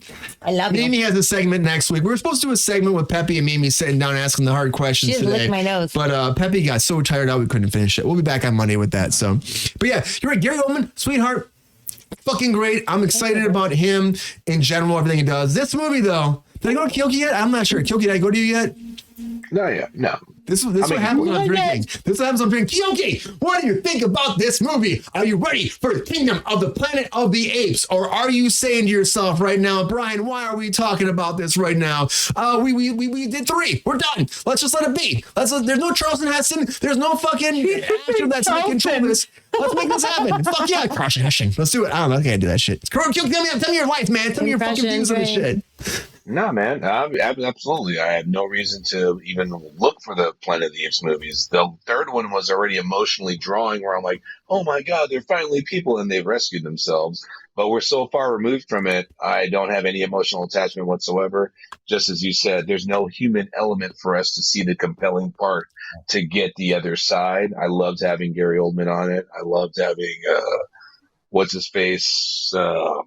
Climber hiker guy from the movie. Climber hiker guy. Terminator. I'm like, I can't remember his name. Yeah, Terminator. The guy Terminator, with feet.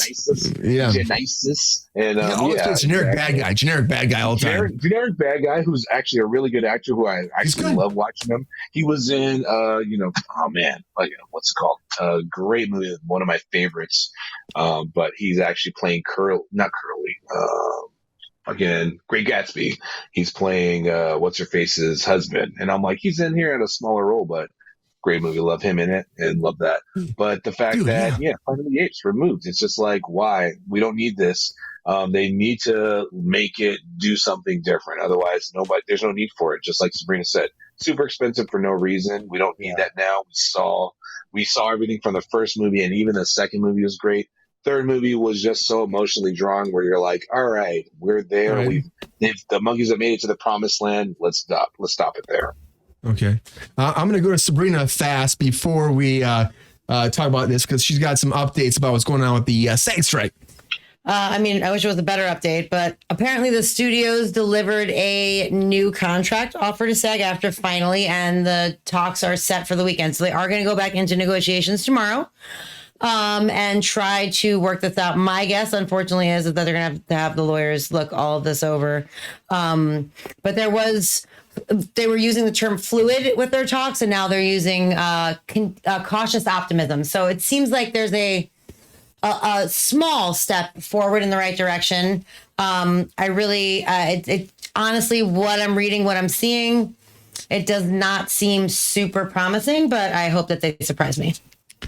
You know what that is, Sabrina? That is some breaking news.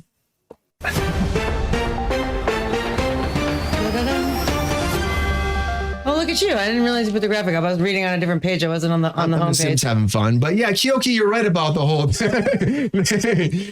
We're missing. We said it before. We're missing the human interaction. They should be introducing that in the first trailer. It looks great. Visually, of course, these all look great. These new ones, and they're not people in the costumes that they used to be. I love that look though. Before in the old times, that was fucking fun. It was fun. The costumes were fun. I don't know what it was the way they puppeteered that stuff and the way they looked. It just stood out so much. And I think we're missing some of that. Sometimes it's hard with the CG world. It's like the interactions are different. There is that one girl that they showed show in the trailer that's like hiding underneath some freaking wheat leaves or something. She's like laying on the floor and you just see her. She's like this. She does nothing but stare at the apes. So I'm guessing she's going to be the human interaction. She might but be. I mean, it's not the same. You know, she's just like kind of watching from afar. It's super weird.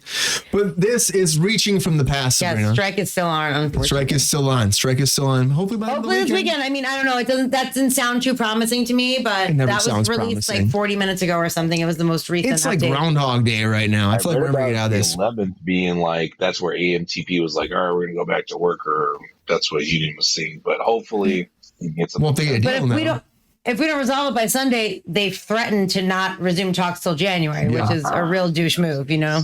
That was super dude. It's a lie, Ron. It's a lie. So stupid. It's a lie. It's a lie.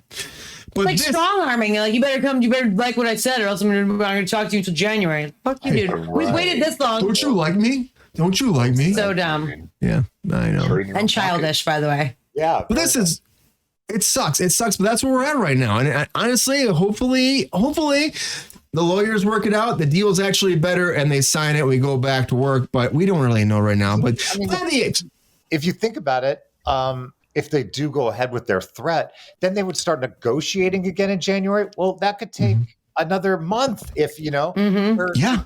I think they could resolve something by the end of the year. The rest of the year is dead anyway. It's shot. I think they could resolve something rather than postpone it. No, Exactly. not a good idea. No, Ryan, they said I'm sorry, Ron, I don't mean to cut you off. The question, Ryan was like Sunday, I thought today. By the end of the week, and the end of the week is technically Sunday. Well, it's really Saturday. Technically tomorrow, you know? But I think they said over the weekend, which makes me think it's a Saturday, Sunday situation. Yeah. I don't know. I But thought they originally said Friday. I thought originally they said Friday. maybe they did, but And now they're saying, you know, end of the week. No end in sight, Queen. You're right. But so Ron, you're right. Well, At the first end they of- said by Halloween, and then they were like, oh, by the end of the week, and now they're like by the end of the weekend. Like, I don't know, because they don't want. They basically were hoping, like, you know, like they like call my bluff, and SAG called their bluff, and so now they're backpedaling. You know what I mean? That's sort of a thing. Because Fran's a fucking boss and she's not backing off. You know, she's like, I'm gonna make sure we get a deal that's good for the majority of our union, and that's big. We never had that before. So, and if we don't fucking settle for something good right now, we're never going to. This is the time. You know, this is like. I mean, it's gone this long, and so many people have suffered this. To settle at this point on bullshit is so counterproductive. Yeah. And like it would just mean that all of this was worth nothing. Yeah. You know what I mean? And like, I get it. I get that people need to go back to work. I get that this is a super shitty situation. People are leaving the business. People are moving. People are losing their homes. It's awful. But at the same time, to just give in to what they wanted in the first place meant that all of that suffering and all of that bullshit is for no fucking reason. And I cannot in any way, shape, or form support that, because so many people are suffering right now. And like, it can't be for no reason. It has to be for gain, honestly. Like there's no other explanation for putting people through all of this bullshit. And obviously you're not going to get every single thing you want. They're not going to, you know, neither side. Like there has to be a compromise of some sort, but it cannot be because you threaten me and I'm going to cave because you're like, oh, then we won't talk till January. Like that's bullshit. And they should know that at this point that we are going to call their bluff. You know what I mean? It's not, no one's going to fucking cave like that. It's really stupid. Yeah. It is. You're right, Sabrina. And that's where we're at. We can't cave. We can't give in. We can't stop. Won't stop. Can't do it. Won't stop. Can't stop, won't stop. And somebody else that can't stop, won't stop is the Beatles, everybody. And you know what? That makes me want to talk about this because it came out, it came out, everybody. The last Beatles song ever is out there, and it came out yesterday, and I want to talk about it. And that leads me to our feature story of the night. Let's get it.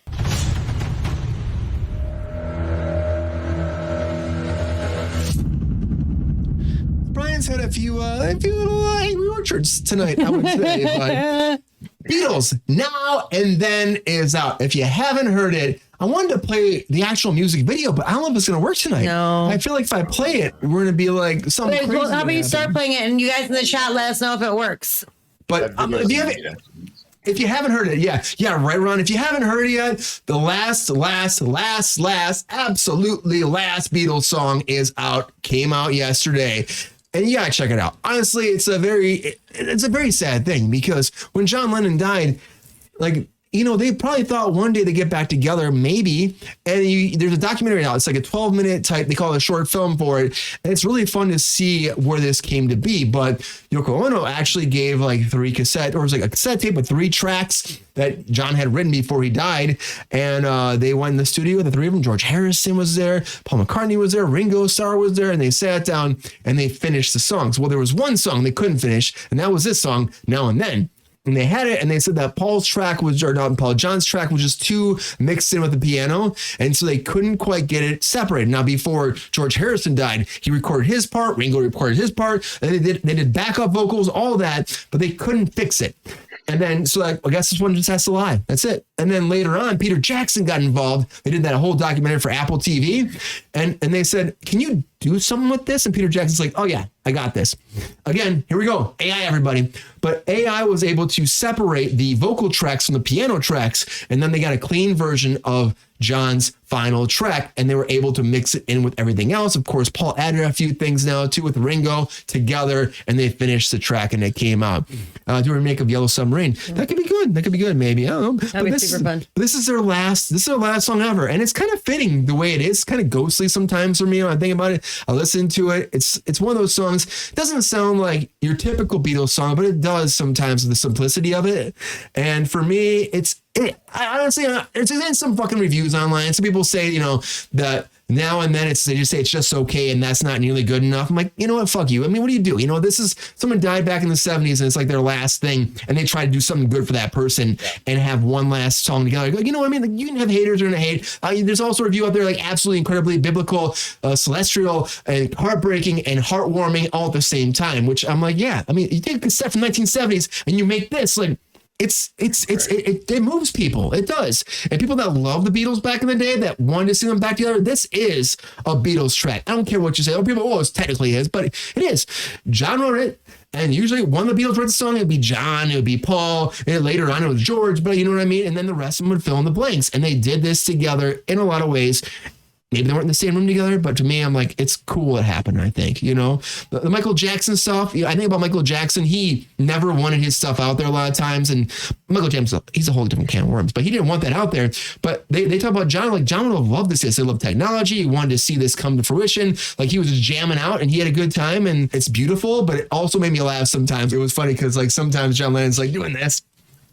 Yeah. But that's who when they were young, that's who they were. Anyone who's seen A Hard Day's Night, it's one of my favorite films. It's so amazing, but it's all that. It's beautiful, but it's also like, it's just fun. Like when they're behind the orchestra, we'll put the link and you can watch it later with the orchestra. And we'll put a link in. And they're both doing that. It's really good. I love it. Somehow, Yoko. I knew it was a Beatles song right away. Immediately, yeah. Right, Ron? Ron, Ron, you hear this? Is this like, are you happy this came out, or do you think they should have left it alone in the past? Oh God, no! I'm so happy this came out. I wish there were 7 more. Why 7? Yeah. And I got it with the, you set out the thing this morning, and I looked at it and I'm like, wait, there's a new Beatles song, and right then in the elevator, I'm looking at it, I'm watching the video, and I was like Sabrina, I was just like, oh my God, this just has so much history, and this is just amazing. And I'm thinking about their friendships and all that fame and everything. And I'm just like, wow, this is really cool. Isn't it amazing after all this time that they were able they actually were able to do it, like with the even though like we talk about AI being a problem sometimes it's great. It helps people. And this is one of those instances, right? Definitely. And we never would have heard it. Do you think that John would have wanted this to happen? I do. I actually do. Yeah. He wrote it. He wrote it for a reason, and that reason was stopped. And for them to all band together and to put this back together, it's a really beautiful tribute to him. And how fitting is it that even the lyrics and how it is like for the end, their last song, right? Yeah, that's a bit eerie. And I was so happy. Did you know about this before I sent it to you, or no? No, you had no idea. Like this morning, I'm looking at that. And I'm walking my dog, and we're in the elevator. I'm like looking it up and stuff, and that was it. I started listening to it, and then I watched the video. Yeah. It's so, and Peter Jackson directed it. I know. And Peter Jackson also was like the person that made it happen for them. Yeah. And it's a beautiful thing. It really is. Drink 2 times for inconvenience. Well, I guess we can't play videos Keoki, anymore. where's your drink, buddy? I got water. I drink all my other beer. You're sobering up. Ron, I agree. It is beautiful. And I just laugh because it's just like you see it, and it's like I laugh because I'm almost like joyous in a way too, like laughing. I'm like, it's like they're together again, you know. And they have Paul popping in the video. When you watch the video, he's popping in, and John's popping in, and they're playing together, even though they could never play together again. And it's just a sad thing, but it's also very fitting at the end that this song is the last song, and there is nothing else. There's nothing else. This is it. And John had no idea. He wrote this, he had a little boom box and he had his guitar or a piano and he sat down and recorded it. So I just think for entertainment wise, nobody did more than the Beatles. Like when it comes to music, like everybody's done a lot, but Beatles did fucking a lot. And it's a beautiful thing. It really is. Sabrina, I know you were talking about how you're, coming to tears a little bit, like watching this. Are you excited this actually came out? Does this tarnish them at all? Or do you think this is like a really good thing for the Beatles to have a send off this way? No, I think it's great. Also, really quickly, before I get into that, Zach said in the chat, I'm trying to that about Bob Dylan. They did a movie not that long ago called "I'm Not There," where 6 different actors played him, and it's really phenomenal. You should watch it. Kate Blanchett was one of the people that played him. It was Heath Ledger. It's a really, really, really good biopic of him. So you should definitely check that out if you're into it. This is a lot. I'm a huge Beatles fan. My mom, I was very lucky to have a mother who listened to amazing music. Like I grew up listening to the Doors and the Beatles and Pink Floyd and Mamas and the Papas and just amazing music. All that, like my favorite genre of music is 60s rock. Like any day of the week, fucking Queen, whatever the fuck, don't give a shit. If you put on 60s rock, I like it better than anything that I even get. Shit that I grew up with, that I love, that I grew up with. I still love that more for some reason. So I'm super excited for them that they were able to put this together because they have wanted to do it for a really long time. I'm glad that they finally found a way. Lexi, I love you to death, but whale's vagina to you. I definitely agree to disagree on this one. This is not the Beatles have also gone through phases, right? So they started, with the poppy boy band, I Want to Hold Your Hand shit, and then they went through the kind of druggy phase with the Wyatt album, and then they fucking found enlightenment in India with the sitar, and there's this whole evolution of the Beatles. So, yep, that's the LSD phase. Congratulations. So yeah, I just feel like they were just they were just magical together. And if you watch A Hard Day's Night, I think that's the best example of them being together and the magic they had with each other and their personalities. So it's not just the music that they made, it was who they were. And watching this, I really think it was just amazing to see them back in the day when they were all together, and then when it was just the 3 of them because John had passed, and then now it's just Ringo and Paul. So you get all of the phases of them making this. It's decades, in the works, and it's very moving to me. And I'm not going to say it's my favorite Beatles song of all time, of course not. It was very indicative of where John was at that time, and the fact that the rest of them, even though they weren't together, wanted to do this and make it something special, I think is amazing. And I'm glad they finally got to do it. And I also think that it's really weird, the lyrics, and if I make it through, it's just all so cosmic, karmic, fucking full circle. I don't know. I think it's spectacular that they were able to do this. Love it or hate it, it's a wonderful fucking thing. You don't have to like it. I just think it's great that they were able to complete this. From when they had their fallen brother, couldn't. And Yoko Ono. I know that you gave it to them. Yeah, and she was very much, anti a lot of things, but like she also, and he loved her more than anything in the world. Say what you want about her, that was the love of his life, and he chose to do that. I'm not saying that, if she wasn't there, that the Beatles would maybe have been making music a lot longer. Maybe he wouldn't have died. Who fucking knows? But that was the love of his life. And so she knew what he wanted more than anyone. And she chose to give, Paul this track or those tracks to try to make something of it. Because I really do believe that that's what he wanted. And I'm really glad that it finally came to fruition so many years later. Yeah. And Racer X says a biopic. That could be good too. Yeah. I just feel like who plays the Beatles? Such hard shoes to fill. Yeah, it's going to be really hard. Keoki, like you have to find 4 amazing actors, an amazing director, and a fucking killer DP. It's going to be really hard. It's tough. Keoki, you hear this track. Do you agree with everybody across here?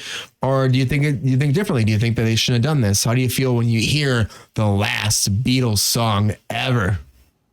So it was a surprise for me, but I feel like there's probably another track or two out there, but this was really nice. It was really nice to hear it. I get a lot of the feels from it, especially John, but I feel more of the Paul in there too, just because he's that melodious feel. But it's a really nice track. Like just seeing it, I was like, oh, it's really nice emotional tone, and I like how it's pieced together because it's bringing that fun, those shots that you can't get with John or George. But you can at least insert them into what they've had, how they blend together. And it's just one of those times where AI actually is a positive thing, where I was like, man, this is what it's supposed to be, is something that is helpful, not taking from, people, not taking out of the pockets, but actually giving back. So I actually really liked it. And it's going to be, it's nice. It's nice to see something like this. Did you know about this before? No, I had no idea about this before. So this is just news to me. I haven't even got to watch the Disney Plus special with what's his face? Peter Jackson's whole thing? Peter Jackson. Yeah. So that's why I'm like, good, right? Yeah, I didn't get a chance. I want to see it so I can find out. But I just imagine anything with Beatles is going to be great because it's on YouTube too. It is? Okay. Yeah, you can watch it on YouTube. If you don't have Disney Plus, you can watch it on YouTube. It's 12 minutes. Okay. But it just breaks down how he wrote this in the 70s. And then after he passed away, Yoko gave him to the 90s. They gave him to the band in the 90s. 3 tracks in 94. And then they only could do 2 of them. And then now and then just kind of sat there. And then he's like, they talk about George dying and what that meant to him. And they thought it would never come out. All right, Racer X, I'm sorry, I don't mean to interrupt you, but are you talking about Peter Best, before Ringo, the drummer? Who are you talking about? Is he or maybe he's talking about Best? It might be the whole drama about Paul McCartney's not Paul McCartney. That's the whole thing. That doesn't sound like a 5th Beatle. And Paul McCartney laughed about that later. That was a huge thing. Ron, you probably heard about that before. The Walrus is Paul, y'all. There was a rumor. Ron, I can't believe you heard this. There's a rumor back where they were super fucking young. Paul got into a car accident, and everyone thought that Paul died, and they replaced him with somebody that looked just like him. I remember that. Yes, absolutely. And even if you reverse some of their records, they have subliminal messages and stuff. Some of them you reverse it says Paul is dead when you reverse it. Yes. Yeah, Sergeant Pepper. And then what's that song? I think that's them just having fun. Glass Onion. It says the Walrus is Paul. They put these, they do all this weird fucking stuff. They were all fucking, they were heavy on the drugs. They were doing, things. They're doing the same type of thing with Matthew Perry right now, coming up with all right. Oh, really? All different reasons. I saw that too. The one that sticks is he wrote in his autobiography that if Batman appears, I'm in trouble, and apparently in his home there were 2 Batman lights. I saw that. What? Yeah, because you mean the one that they call Batman with? No, he was watching it, Batman, the new Batman movie. And he loved Batman apparently. Yeah, nice. He had 3 TVs in the room. By the way, I was like, what the hell's happening? But he's panning around with his phone. You see the Batman this TV on this TV, and then it was the bat signal, and then another bat signal. It was a week before he died. Wow. Yeah. Wow. I mean, there's also that picture of him in the hot tub. You know what I mean? That he put out there. He's looking out. That was eerie. The dark picture of him in the corner. Oh, that was very. Very eerie. I mean, people are gonna always, do stuff like this because they can. But like, I think the Beatles knew that shit was going on, and they fucking they fed into it, which I think was kind of brilliant. You know what I mean? Yeah. Like if if you turn the record backwards, you would hear like Brian said. But they're also like some of the songs were like very cryptic, and everyone was like, and you know what? To be fair, Taylor Swift does that shit now. She's the queen of a fucking Easter egg. She's like, I'm gonna take that Beatles shit and put, like she made it modern day like that. It's very fucking smart of her. Oh yeah. But like, that is a thing, and like they utilize it, they capitalize on it, or what's the right word? They made it their own instead of letting the fans take the narrative. But they're like, let me jump into this. Let's do it together, kind of, which I thought was super cool. This whole thing is just sad. I mean, the Beatles were fucking awesome, and it's sad their story, but it's great that at the ending of it all, there's one song that brought them all back together. Lexi, the Beatles music was better than the Monkees, just to be clear. I know that you asked that question. I'm just saying it's great. There's one song that brought them all back together, and they got to have one moment. And it seems like it's so fitting for the end of the Beatles. And there's only 2 left, and it sucks, but that's where we're at right now. And honestly, I'm happy this song came out. Some people may trash it. Some people might be like assholes about it, but you know what? It's their legacy. And if they believed the person they knew better than anybody else wanted this to come out, right, and after all their battles they had back and forth, that they thought this was the right thing to do, I believe it was the right thing to do. And they got together, and Yoko Ono was on board, which she was not on board with much. Yeah. So that's really, that was big. Huge thing. Yeah, absolutely. I'm happy it happened. So the last Beatles song is out, everybody. Check it out. Apparently we had some issues with YouTube. I'm sorry, we'll guys. find out what happened. Thank you so much for being here, because we love talking about everything, but I'm so excited this came out, and I hope you loved it as much as we did, because it's magic. It's magic. Anyways, everybody, thank you so much for being here on Cruise Control tonight. Appreciate you as always. Happy fucking Friday. Happy you came here hanging out. We went a little bit long. We do sometimes on a Friday. That kind of happens once in a while. So thank you so much for being here. Having a good time, really as always. Hope you had a few drinks along the way with us, as we had a few drinks with you. Anyways, thank you, Keoki, Kekaula, for being back here on Cruise Control. Appreciate you as always, my friend, and yours. Hope you have a great weekend, buddy. Thank you. Thank you so much for having me. I enjoyed being on the show. It was a pleasure. Thanks for having me.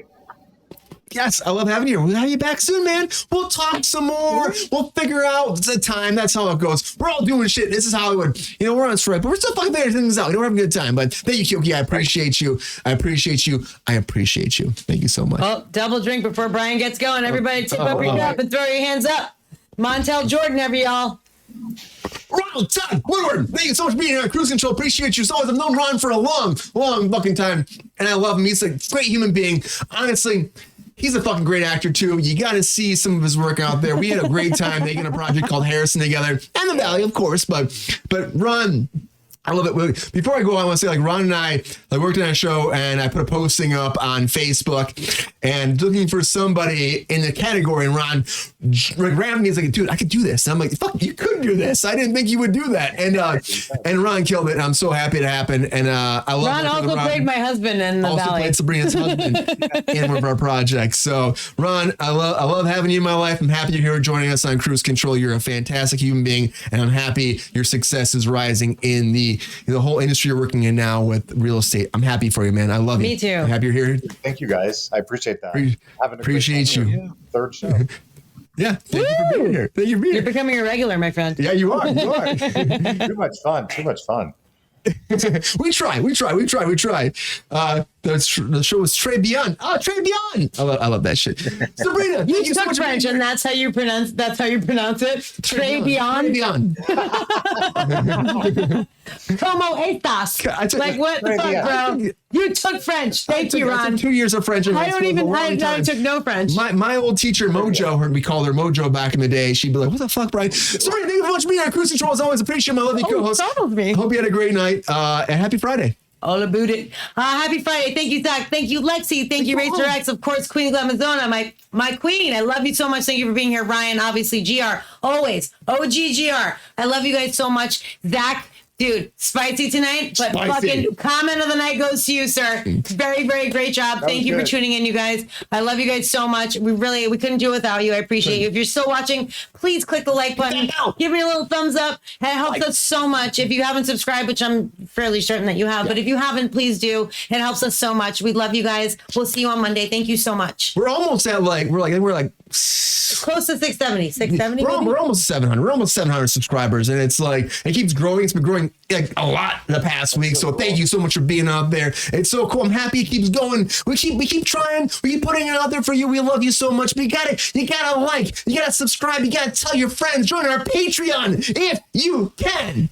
And as always, for your friends, your family, your uncles, your aunts, your grandmas, your grandpas, your great-great-grandpas, great-great-grandpas, and all of their fucking chinchilla babies that came from another marsupial out there, or a kangaroo, or a fucking badger, or a beaver, or a bear, or a Cancun that fucking fuck somebody else in Mexico. I don't know what the fuck that is. They fucking found a way to come man in America, and they found more people, and they surround cruise control, and they found a mailman, and they found a fucking gardener, and the gardener had a baby. The gardener's baby was a fucking squirrel, and the squirrel was fucking crazy, jumped out very fast, and he fucking fucked this fucking badger. The badger had 2 kids. I don't fucking say anymore, but they all have the truth control. And we all love you. We love you all. Subscribe, tell your friends, tell your family, tell everybody out there. We gotta keep these numbers going because eventually we'll be monetized. We'll keep growing for you guys. We love you so much, and when I get there, we'll keep fucking having a good time, having even bigger shows and better shows, and I don't know, everybody's having a good time. So thank you so much for being here as always. We appreciate you. We love you. Thank you for joining us on Cruise Control. Happy Friday, y'all. Thank you. Happy Friday. I'm a little Friday, drunk. That happens. I'm trying my best. Scott, I'm trying my best. Thank you for being here. Cancun. It's fine. Cancun. One more sip. Homeless people can't watch it, Zach. I'm sorry. Yes, they can. They have.